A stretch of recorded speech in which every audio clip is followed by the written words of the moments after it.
ஆண்டவன் கொஞ்சம் தூங்கட்டும் உன் வாழ்க்கை காரணம் தேடு. ஹாய் ஃப்ரெண்ட்ஸ், எல்லோரும் எப்படி இருக்கீங்க? இப்படியே ஜாலியாக சுஜாதாவும் தீபக்கும் ஹரிஷும் விளையாடிட்டுருக்காங்க. இப்படியே ஒரு ½ விளையாடிட்டுருக்காங்க. ஜாலியாக போகுது அந்த டைம். அவங்க எல்லாத்தையுமே மறந்துட்டு ரொம்ப ரொம்ப ஹாப்பியாக அந்த மூமெண்ட்ஸை என்ஜாய் பண்ணிகிட்ருக்காங்க. அப்புறம் 3 பேரும் விளையாடி முடிச்ச டயர்டில் போய் கார்டனில் இருக்கிற ஊஞ்சலில் உட்காந்துட்டு ரிலாக்ஸ் பண்ணிகிட்ருக்காங்க. சுஜாதா, தீபக், ஹரிஷ் 3 பேரும் ஒருத்தர் மேலே ஒருத்தர் கை போட்டுட்டு ஜாலியாக ஊஞ்சலில் உட்காந்துட்டு என்ஜாய் பண்ணிகிட்ருக்காங்க.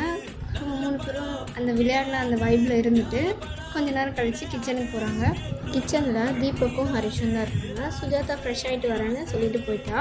தீபக்கும் ஹரிஷும் பேசிகிட்டு இருக்காங்க. அப்போது காஃபி போடலாம் வச்சா அப்படின்னு ஹரிஷ் சொல்கிறான். சரிடா அப்படின்னு சொல்லிட்டு தீபக் வந்து ஃப்ரிட்ஜிலேருந்து பால் எடுத்து பாத்திரத்தில் ஊற்றி கேஸ் ஸ்டவ்வில் வச்சு கேஸ் ஆன் பண்ணுறாங்க. அப்போது ஹரிஷ் வந்து தீபக்கு கேட்குறான், டேய் நீ எப்போயாச்சும் இந்த மாதிரி விளையாடிருக்கியாடா ஃப்ரெண்ட்ஸோட?